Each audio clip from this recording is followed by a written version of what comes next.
အငင်းပွားမှုကင်းသောသခင်အပိုင်နှင့်တင်ဝင်းမှန်စင်ကာပူကိုမပိုင်ရမှန်မပိုင်နိုင်မှန်တည်နေလျက်နဲ့သခင်အပိုင်ထာဝရကာလကိုဆွဲယူမိသောအချိန်များအတွေ့အရာများအတွေ့ရိုးသားစွာယူသွတ်စွာမေတ္တာဖြင့်ခံစားဖော်ပြသောဤသခင်အပိုင်နှင့်စာစုလေးအားဖြင့်ခွန်အားများရယူခဲ့ပါသည်စောဂျိုးဂျူတေးရီမြမပြည်အတွက်ခရစ်တော်ပုံနှိပ်မှတ်တမ်းစာအုပ်အမည်အငင်းပွားမှုကင်းသောသခင်အပိုင်နှင့်စာရေးသူတင်ဝင်းမှန်စင်ကာပူမျက်နှာဖုံးဒီဇိုင်းညီထွေးကလေးအပြင်းအစင်သို့တငယ်စာပြီးထုတ်ဝေခြင်းပထမအကြိမ်ဇွန်လ2024ထုတ်ဝေသူဒေါ်မင်းနှင်းကြည်ပြိုးပင်ငယ်စာပြီးမှတ်ပုံတင်အမှတ်3338နဲ့ပုံနှိပ်သူဥခင်မောင်မြင့်ပုံနှိပ်တိုင်းမှတ်ပုံတင်အမှတ်333355ဖြန့်ချီရေးပြိုးပင်ငယ်စာပြီးအုပ်ရည်တစ်ထောင်အငင်းပွားမှုကင်းသောတခင်အပိုင်နှင့်ယူမသွားရကိုတက်သောပညာထားခဲ့ရမည်ကိုဥစ္စာစီးစိမ်ထားခဲ့ရမည်အိမ်သားများထားခဲ့ရမည်မြင်သမျှအားလုံးထားခဲ့ရမည်လက်ပလာနှင့်ထွက်ခွာကြသူများကျွန်ုပ်အပါဝင်လူတိုင်းသည်လည်းအတူတူပဲယူသွား၍ရသည့်အရာဟု၍ဘာမှမရှိယူမသွားပါပဲတဲမသွားပါပဲအခြားတစ်ဖက်မှာတာ၍ပြည့်စုံစွာနေနိုင်မည့်အရာနေနိုင်သည့်နေရာတနေရာရှိပါသည်လက်ပလာနှင့်ပြန်လာသူအားကြွယ်ဝပြည့်စုံစွာလက်ခံထားမည်ဟုအခြားတစ်ဖက်ကကမ်းလှမ်းထားပါလျင်ယုံကြည်ပါမည်လားလက်ခံနိုင်ပါမည်လားလူမတတ်နိုင်ဖျားသခင်၏သနာခြင်းကရုဏာတော်ကသာတတ်နိုင်ပါသည်ကြွယ်ဝစွာနေနိုင်မည့်နေရာသည်ဖျားသခင်နေသောနေရာပင်ဖြစ်သည်သွားနိုင်ရန်ရောက်နိုင်ရန်အကြောင်းကမည်သည့်အရာဖြစ်မည်နည်းမှန်ပါသည်ထိုအရာသည်ဝိညာဉ်ဖြစ်ပါသည်အဝေးဆုံးသောခီးကိုဝိညာဉ်သာလျှင်တွာလာနိုင်သည်မဟုတ်လောလူကအလင်းမတတ်နိုင်ပါဝိညာဉ်ဖြစ်သည်အသက်ဟုဆိုလျင်မြေခန္ဓာကြီးကိုသာပြန်မြင်တတ်နေသည့်လူဘဝဝိညာဉ်တစ်ပါးဟူ၍သာဆိုပြလိုက်ပါသည်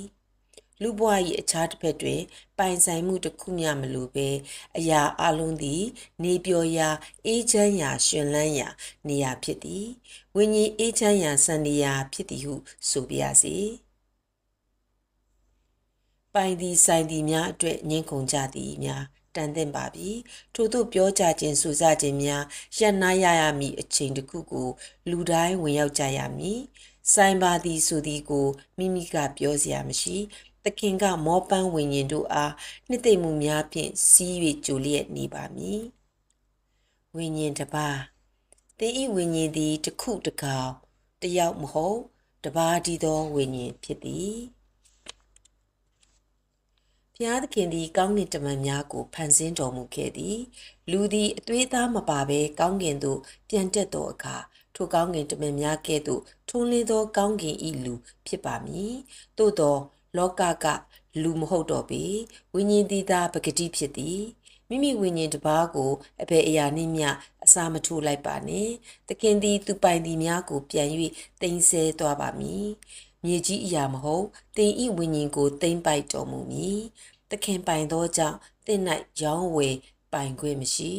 ကောင်းကင်သားအဖြစ်သာဆက်နိုင်ခွင့်ရှိသည်မှာသင်၏ဝိညာဉ်ဖြစ်ပါသည်သခင်၏နှုတ်တော်ဖြင့်မှုတ်သွင်းထားခဲ့သောဝိညာဉ်ကိုတကိုးကြီးသောမာနသည်ပင်နှုတ်ယူခွင့်မရှိပါထို့ကြောင့်တေမင်းဟူသည်မှာကြောက်ဖွယ်မဟုတ်မာနမင်းသက်သောအသက်များသည်မြေပေါ်မှထွက်ခွာ၍အတွင်းမှဝိညာဉ်များသည်အရင်ပေးတော်မူသောဘုရားသခင်ထံပြန်ကြရသည်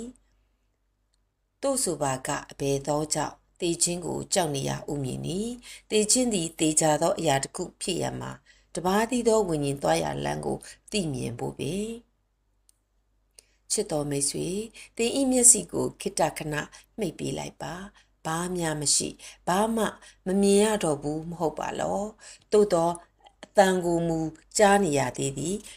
အထီအတွေ့ကို ခံစားသိရှိနေသေးသည်ထိုအရာများသည်မြေခန္ဓာ၏တကိုးများဖြစ်သည်ကောင်းကင်၏တကိုးနှင့်ဘုံအာနုဘော်တော်ကိုဖော်ပြထားသည့်ရွှေကျမ်းစာတော်မြတ်ကိုဆင်ခြင်ပေးပါ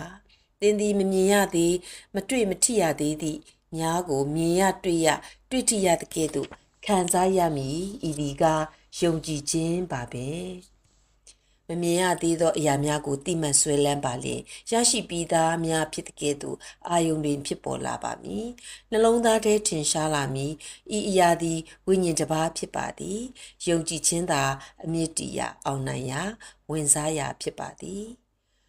လူဘွားကြီးဤနောက်ဆုံးခီသင်သည်လက်ကိုဖြန့်၍မယူနိုင်မရနိုင်ကြည့်၍မမြင်နိုင်နားစီသည့်အတန်များကိုလက်မခံတော့အိမ်ဆောင်များဖြစ်သည့်လက်ချေအင်္ကာများသည်မလှုပ်ရှားတော့ပါနှလုံးသည်သွေးများကိုလှုပ်မပေးတော့လေချောင်းသည်မပွင့်နှုတ်ခမ်းတို့သည်တကားစေလျက်နေတော့မီအတန်ကိုမပြုတ်နိုင်တော့ငိုတန်ရေတန်များနှင့်ဝေးရာအခြားတစ်ဖက်သို့ထွက်သွားရတော့မီဝမ်းနည်းစရာအရှုံးများနှင့်အမှန်ကြံရစ်မိသင်ဤယုတ်ထိုအချိန်သည်သင်ဤမြေခန္ဓာကြီးဤနောက်ဆုံးသောအချိန်အသက်ဝိညာဉ်ဤပထမဦးဆုံးပြန်တက်ရာနေ့တည်ဖြစ်ပါသည်ဝမ်းနည်းခြင်းကိုကြွေးခြင်းဒုက္ခဆင်းရဲအပေါင်းရှိသမျှတို့ကိုထားရစ်ခဲ့၍လွတ်လပ်ပေါ်ပါသောဝိညာဉ်ဖြစ်၏တကိုးကြီးသောဝိညာဉ်လည်းဖြစ်သည်မိမိ၏ဝိညာဉ်အရှင်ကိုသိ၍ပြန်သွားရာဝိညာဉ်လည်းဖြစ်သည်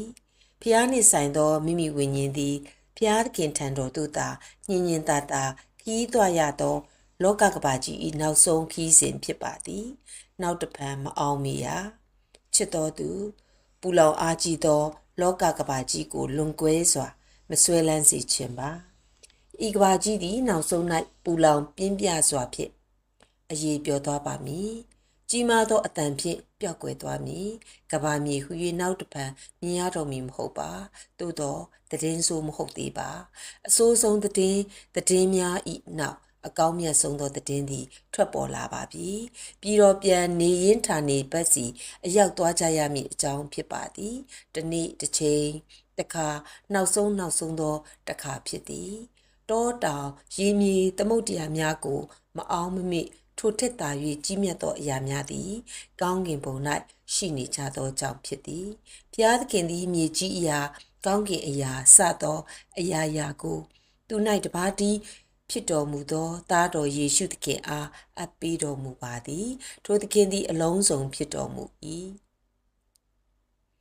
အသက်ဝိညာဉ်ပြောရမှသာနေခြင်းလာသည်လူ၏အသက်ဝိညာဉ်ကိုပါသူ၌အနှင်းထား၍ကိုရောသည်စီရင်ပိုင်သောတကိုးကိုရရှိထားသည်ထို့ကြောင့်မာန၏တကိုးကိုဖယ်ချိုး၍လူကိုကယ်တင်နိုင်သောသူသည်အရှင်သခင်ယေရှုခရစ်တော်ပင်ဖြစ်သည်ဘုရားသခင်နှင့်သားတော်သည်တလုံးတဝတည်းဖြစ်သည်ဘုရားသခင်၏သားတော်ကိုယုံကြည်သောသူပေါင်းတို့သည်ပျက်စီးခြင်းသို့မရောက်သာရသက်ကိုရစေခြင်းကဘုရားသခင်သည်မိမိ၌တပါးတည်းသောသားတော်ကိုစွန့်တော်မူသည့်တိုင်အောင်လောကီသားတို့ကိုချစ်တော်မူ၏ရှင်ယောဟန်ခရစ်ဝင်ခန်းကြီး3အငယ်16ချစ်တော်သူ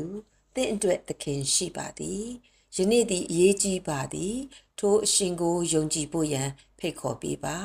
လူဤပျက်စီးတတ်ခြင်းကိုအဘယ်တရားကမှမကယ်နိုင်ပါဝိညာဉ်သည်သာအစဉ်တည်မြဲရာအမြဲတည်ရာဖြစ်သည်သင်ဤဝိညာဉ်တစ်ပါးကိုအရှင်ဘုရားအားဆက်ကပ်ပေးပါခန္ဓာတဘဝဝိညာဉ်ထာဝရဖြစ်သည်ကိုဆင်ခြင်ပေးပါဘုရားသခင်သည်လောကီသားများအတွက်စွန့်ခဲ့သောရှင်အရှင်သခင်ကိုလက်ခံပေးရန်ဖြစ်သည်သင်သည်ထိုသခင်ဤအပိုင်တော်ဖြစ်သည်ချစ်ပွဲရှင်သခင်ဤစကားတော်ကလောကီသားများကိုချစ်တော်မူပါသည်ဟု၏အချစ်များနှင့်စခဲ့သောဘုရားသခင်သည်ချစ်ချင်းမေတ္တာစကားများဖြင့်လူဤဘဝခီးရှိသည်များကိုအဆုံးသတ်ပေးပါမည်အနီးအနားလာအတန်တော်ထဲလာမပိုင်မဆိုင်ပါဟု၍ဘေးနားတွင်ရပ်မနေပါနှင့်လူသည်ဘုရားသခင်၏အပိုင်ဖြစ်သည်လူသည်သခင်၏အထဲကသာလာပါသည်သို့ဆိုလျှင်ထိုအထဲကိုပင်ပြန်သွားရမည်ထိုအထဲဆိုသည်မှာဘုရားသခင်၏ဝိညာဉ်တော်ရှိရာအထဲပင်ဖြစ်သည်မျက်မှောက်တော်ဟုတမန်ကျမ်းစာကလာပါသည်နေခြင်းလာပါသည်ဘုရားသခင်ဤမျက်မှောက်တော်ဝဲထိုနေရာထိုအရက်ထိုသခင်ရှိရာအကျွန်ုပ်သည်ရှိခြင်းပါပြီ ယေရှုကျွန်လာသည်ရှိသည်များကိုစွန့်ပါပြီအခြားသောအရာများကိုရှုံးစေသောအရာများဟုသတ်မှတ်လိုက်ပါပြီ